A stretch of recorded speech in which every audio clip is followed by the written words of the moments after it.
Just keep it low a little bit. Yes. Good morning, it's Jonathan Barrett with the morning debrief, the week ahead report. It's the 4th of April. We're certainly sort of cracking into the month quite quickly, and it's 8 o'clock. Obviously, daylight savings has ended, and of course a little bit lighter this morning, which was quite good. And but anyway, let's see how it travels. Obviously, a little bit of time change in terms of the data which we get now as a result of that. So the reports won't be on Wall Street closing just before that. But let's see how that unfolds. Interesting to get on track for this week's trading. The most important thing culminated in the unemployment data last week, particularly in the US, where we saw a continual increase in job creation, another 216,000. Also, the unemployment rate dropped to 8.8%. That's the lowest in 2 years. So it just sort of feels like something's actually occurring here in terms of that creation and that economy starting to move. As a result of that, the Dow was relatively well supported as well. Let's just get some numbers for you on how the Dow did close. And here we go. The Dow was up 56 points, 12,376. The S&P was up 6. The Nasdaq was up 8.53. So pretty positive on that front. I guess if anything there, if we go around the overview of the rest of Europe as to what happened there, you can see the top 50 was up 52. The FTSE was up 101. The CAC was up 65. The DAC was up 138. The SPY was up 33 at 4,907.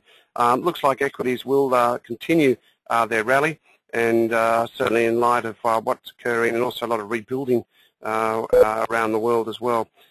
So we should get a little bit of a lift here, and see that lift. Our local market can extend, I think, quite a little bit higher. Let's see how it all travels. The key down the track, I will think, on the continual support, and it looks like it's a lagged effect, support for good economic numbers as the QE2 sort of slowly sails on. Yeah, we've got to see that those numbers start to get a little bit more aggressive, because when QE2 does drop off, then we could have a little bit of a hiccup, and I think that's what we're mindful of over the next couple of quarters, just purely because, is the economy as strong as it should be, or is this purely based on QE numbers, QE2? Anyway, so let's see how that unfolds. Righty-ho, let's just get on to a little bit of analysis for the week ahead report. First of all, let's have a look at some of the numbers. I guess looking through the currencies first of all. Dollar index, as you can see, it's a bit pathetic down these levels. It just sort of has this ability to rally, then come off, rally, then come off, and that's exactly what we're seeing at the moment. And it sort of had a good, strong rally, but as you can see on the close, it actually, dollar came off again. As long as it stays above 75.50, I think we've got to be supportive.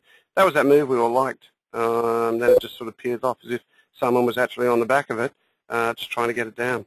Okay, that's the dollar index there. The little Aussie battler there continues to trend higher. Although momentum indicator's a little bit overcooked on the hourly charts, trend's your friend, and that's something which we've got to look at. Okay, the trend is your friend. Dollar yen, it's a trade we've been looking at for some time. We are long, and apart from that move we had on Friday night where we saw it upwards of 84.79, it's certainly come back a little bit off that, and that's why we're suggesting. But I like the look of that. It's a blip and a comeback, and I think if anything there, we're still happy for that trend to continue for the time being, and still quite long. We have moved all our stops up. And I think if the market took out a lot of stops on Friday night through this level here, which is at 84.20, so as long as it stays above that, we continue to support dollar yen. Righty, have a look at some of the commodities. Oil, I guess, broke through on the top side, and there it is there, looking relatively strong. The break to new highs is something we've always talked about with crude. We mentioned in the Informed Investor we did in India of how to trade various commodities, and crude was one where we always suggested trade it on a break to new highs or lows. That seems to be panning out quite nicely. Looking at gold, gold 14.29. I always find it a little bit difficult trying to get up through that top side, but as you can see, it's holding on very well, and I think you've got to appreciate the fact that even with this sell-off, which we did see, the market was quite happy to come back to it. 14.10, as we noticed, has always been very good support for it. 14.28 is where it is, and it's holding quite nicely. Okay, so that's on those. Local market we've talked about. I'll just have a quick look at a continuous chart for it, and you can see what we're actually feeling. And I guess whilst things in the US continue to trade, you've got to assume that our market should look okay. Really, if it breaks through on the top side through that 49.20.30, that to me suggests that the trend higher is for it. So let's see how that does unfold. I'll just try and get a little bit of a change here on the actual chart. There you can see it there. That's the daily chart there coming to resistance. That's why we need to see a break through 49.20.25. Okay, that's the SPY. Let's now have a look at a couple of the other ones which we've traded at. UNG obviously is one.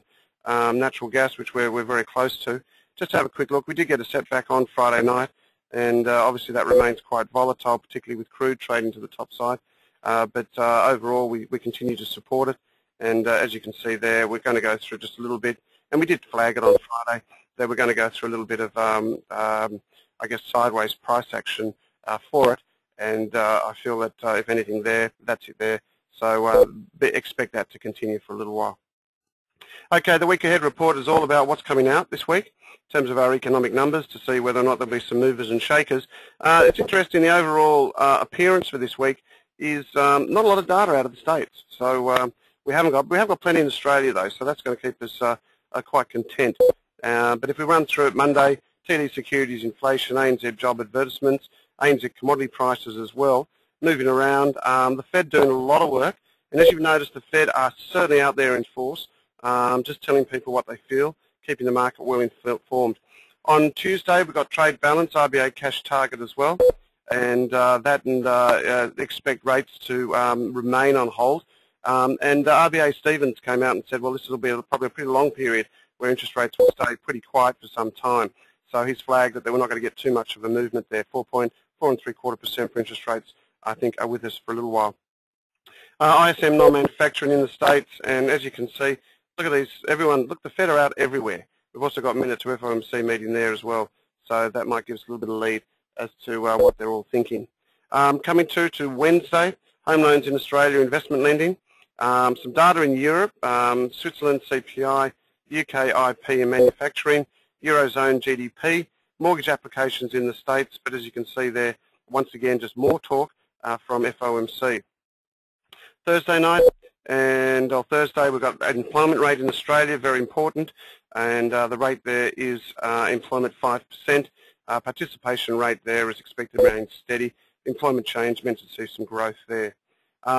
Across Denmark and Scandis, we've got some service production, industrial production numbers, Bank of England monetary minutes as well, which we'll cut, and announcement on interest rates. Expect no change in interest rates there from the UK, from the Bank of England. Continuing jobless claims, continuing claims, and consumer credit in the US on Thursday, the 7th of April. Friday, some data in Japan, little bits and pieces, Norway IP, PPI in the UK, Canada has some participation rate, but just wholesale inventories in the US. So I think as you can see, there's going to be a void of data from the US, so I'm not going to get too much lead. We've got plenty of data in Australia, some good data overall in Europe and also the top European countries. So could be quite interesting. Some of the trends we're continuing to follow. Dollar yen is obviously one of them, which we've been long for some time. Remember to move your stops up there. Natural gas expected to move sideways. Grains we're still slightly long as well, and looking for some good things there. That's more of a long-term trade for us as well. Well, that's about it from us for the week ahead report. I hope everyone has a good week, and feel free to give us a call if you need any updates or a bit of commentary. That's about it. Have a good day, and we'll talk to you soon. Bye for now.